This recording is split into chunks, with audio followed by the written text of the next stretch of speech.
The rolling hills of Ireland stretched like a patchwork quilt, stitched together with emerald meadows, misty bogs, and stone fences that had stood for centuries. Sheep grazed lazily, oblivious to the fact that they shared their land with a giant whose footsteps could shake the earth. Finn McCool was his name, and though his heart was generous, his ego was larger than the hills themselves. Finn's cottage sat snugly on a rise overlooking the sea, its roof thatched with golden straw, its walls sturdy enough to withstand the occasional giant sneeze. Inside, the morning sun filtered through the windows, casting warm light on the breakfast table where Finn sat with his wife, Una. He was halfway through a mountain of porridge, his spoon the size of a spade, when Una cleared her throat. "Finn," she said, her voice calm but edged with amusement, "you've got a declaration of combat from Scotland."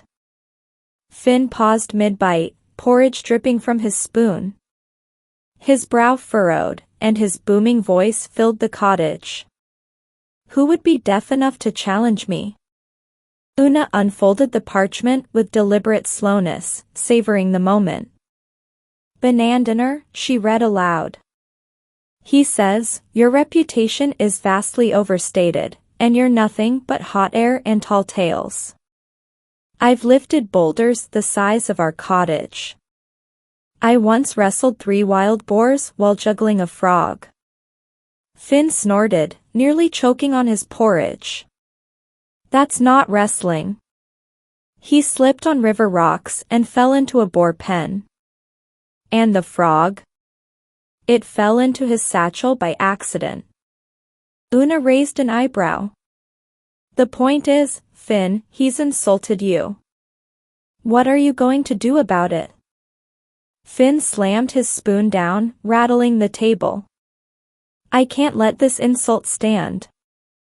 I'll build a bridge across the sea and teach him some respect." Una leaned back, arms crossed. "A bridge across the sea? That sounds reasonable and not at all excessive." Finn puffed out his chest, his eyes gleaming with pride.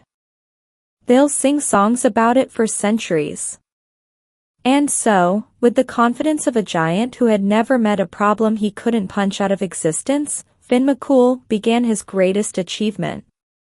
He strode outside, the earth trembling beneath his feet, and seized an enormous hexagonal basalt column. With a grunt, he hoisted it overhead and hurled it into the sea. The stone splashed down, sending waves crashing against the shore. "One down," Finn muttered, dusting his hands. "Only several thousand to go." Finn McCool worked with the stubborn determination of a giant who believed the world itself was his gymnasium. Each basalt column he lifted was a feat of strength, his muscles straining, sweat rolling down his brow like rivulets of rain.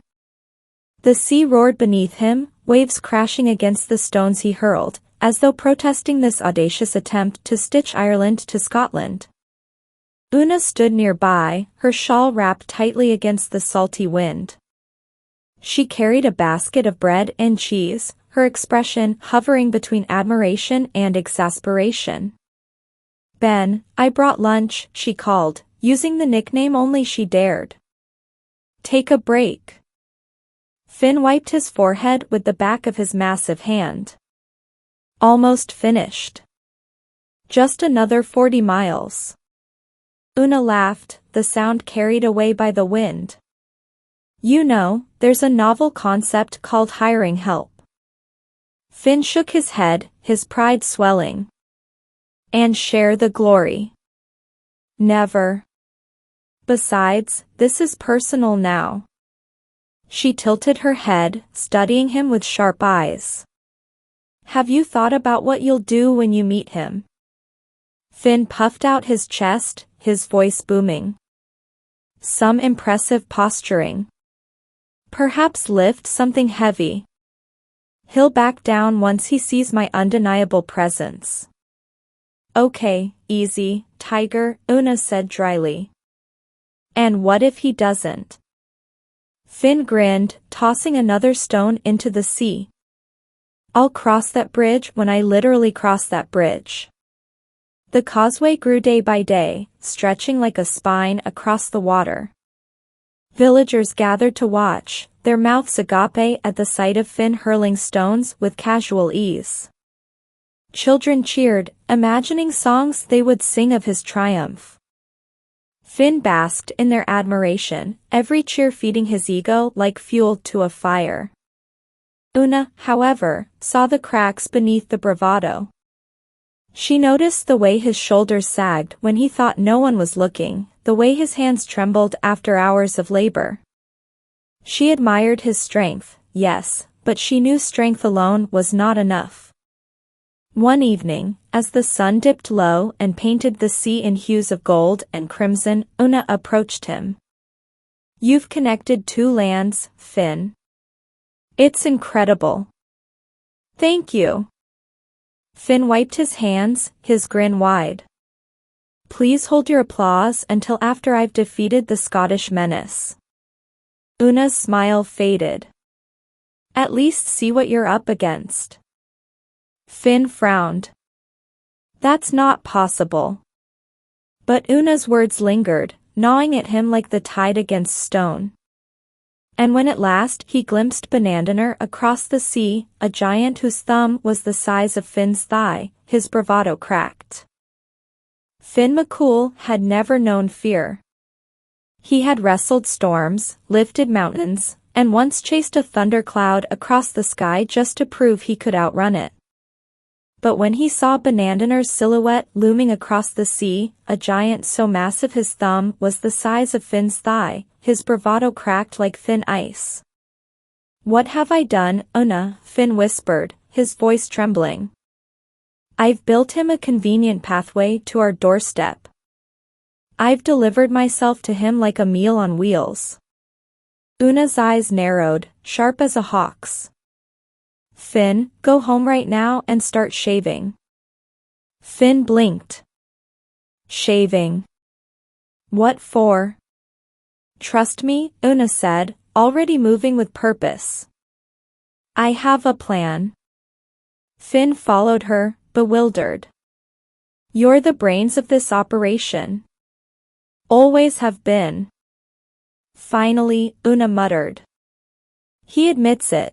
She rummaged through their cottage, pulling out a bonnet, a cradle, and blankets large enough to cover a barn. "Now run. You're wearing these as our enormous baby." Finn's jaw dropped. "Our what now?" Una's eyes gleamed with mischief. "Benandonner is too big to fight." "But what if he thinks you're even bigger? He sees a baby the size of a grown giant and assumes the father must be absolutely massive, too terrifying to confront." Finn's fear melted into awe. "That's actually brilliant." "I know," Una said briskly. "Now get in his cradle." Finn squeezed himself into the oversized cradle, his knees bent awkwardly, his beard freshly shaved to reveal a face that looked strangely vulnerable. He tugged the bonnet over his head, cheeks burning with humiliation. "Operation Pretend Baby is a go," he muttered. "When he arrives, I'll act like a baby. Be adorable in a terrifying, this baby is huge sort of way." Una smirked. "Let's hear it." Finn cleared his throat, then cooed. Go! Gaga. Una clapped her hands. Perfect. Absolutely horrifying. A baby with stubble. Good luck. The ground trembled as Benandonner approached, his footsteps like thunder rolling across the hills. His voice boomed, shaking the cottage walls. "Finn McCool. I've come for you. Open the door." Una straightened her dress, her face calm and welcoming. She opened the door with a gracious smile. "My husband's out in the forest for supplies. He should be back any time. Would you like to wait inside?" Benandonner ducked under the doorframe, his massive shoulders filling the room. His eyes darted around, suspicious yet curious. "You're inviting me in?" "Of course," Una said sweetly. "Where are my manners? You've walked all this way. Mind your head on the frame." "My husband built that causeway impressively fast." Benandonner snorted. "That causeway took him 3 days. He said it was good exercise. Usually he builds those before breakfast." Una's smile widened. "Before breakfast? What in the name of, oh, that's our baby, little Oshin. Would you like to meet him?" Benandonner turned, his gaze landing on Finn in the cradle. Finn widened his eyes, kicked his legs, and cooed. "Go!" Gaga. Benandonner's jaw dropped. "That's your baby. Isn't he precious?" Una said, her voice dripping with maternal pride. "He's been teething. Chewed through 3 oak trees yesterday. His father's out to get more for him to nibble on." Benandonner paled. "Oak trees." Una leaned closer. "Would you like to hold him?" Benandonner stumbled back. "No. I mean, no, thank you. I wouldn't want to disturb him." Benandonner shifted uneasily in the cottage, his massive frame making the walls creak. His eyes darted toward the cradle, where Finn lay disguised as the world's most terrifying infant. Una, ever composed, bustled about the kitchen. "Oh dear, he's hungry," she said, her tone light. "He gets very cranky when he's hangry." She handed Finn a griddle cake, its surface crisp and dark. Finn bit down, his teeth clashing against the iron pan hidden inside. Pain shot through his jaw, and he yelped before quickly turning it into a wail. "Wah!" he cried, thrashing his arms. Benandonner flinched. "He doesn't like that one." Una sighed. "Too crusty. He prefers the soft ones." Of course, when Finn goes home, he eats the crusty ones, cast iron pans and all. Benandonner's face drained of color. "Your husband eats cast iron pans?" Una nodded matter-of-factly. "He says they add texture, strengthen his teeth, and supplement his iron. Would you like one?" "I have plenty." Benandonner raised his hands in alarm.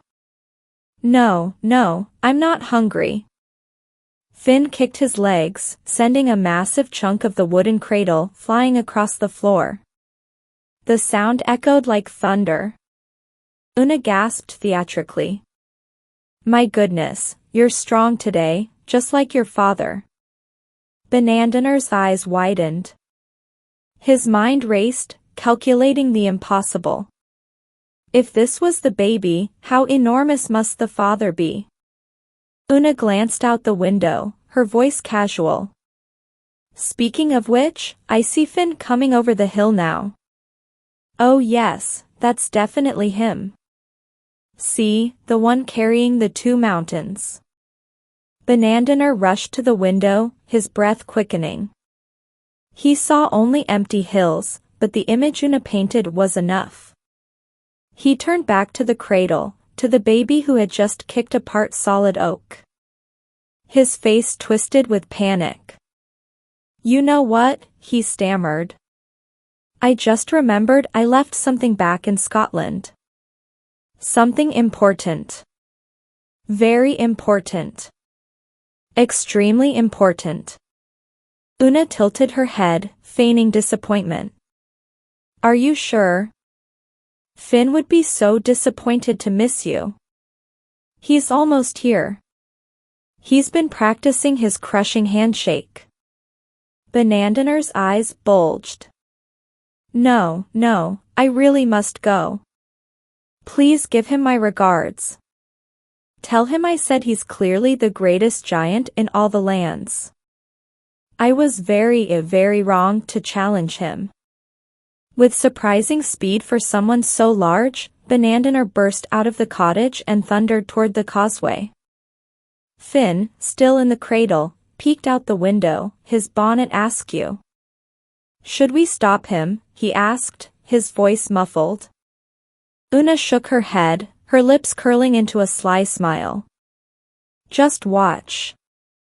They watched as Benandonner reached the causeway and began stomping on the stones with all his might, breaking them apart in his desperation to flee. My beautiful bridge, Finn cried. Our safe home, Una countered firmly. Fair point. Soon only the sections nearest to both shores remained, the Giant's Causeway on the Irish side and what became Fingal's Cave on the Scottish side. Benandonner fled back to Scotland, destroying the path to ensure Finn, or rather Finn's terrifyingly large son, could never follow. The cottage was quiet again, save for the crackle of the hearth and the distant cry of gulls wheeling over the sea. Finn McCool sat slumped in the cradle, bonnet askew, cheeks flushed with the lingering embarrassment of his performance. His enormous hands fiddled with the shredded wood he had kicked apart, as though trying to piece it back together. Una leaned against the doorframe, arms crossed, her eyes sparkling with triumph. Well, she said. That was effective. Finn groaned. I suppose I should thank you for saving my life. You suppose? Una arched an eyebrow. Finn sighed, his voice softening. I definitely should thank you for saving my life. You're brilliant, clever, the smartest person in all of Ireland. Una's lips curved into a smile. And Finn muttered. I maybe shouldn't go picking fights with people I've never actually met, on an ego whim. Progress, Una said, her tone teasing. Look at you learning and growing. Finn chuckled, though his pride still stung. You know what the worst part is. Your clean-shaven face, Una quipped. Finn laughed despite himself. No, that I spent 3 weeks building something that lasted one afternoon. He glanced out the window at the broken stones scattered across the sea. Well, yes, that. But also, everyone's going to think I scared him off with my strength. Una's eyes gleamed. Would you prefer they knew you wore a bonnet and cried like a baby? Finn winced. Point taken. Although I was a very convincing baby. You were adequate, Una said dryly. I was adorable. You were ridiculous, she corrected. But effective.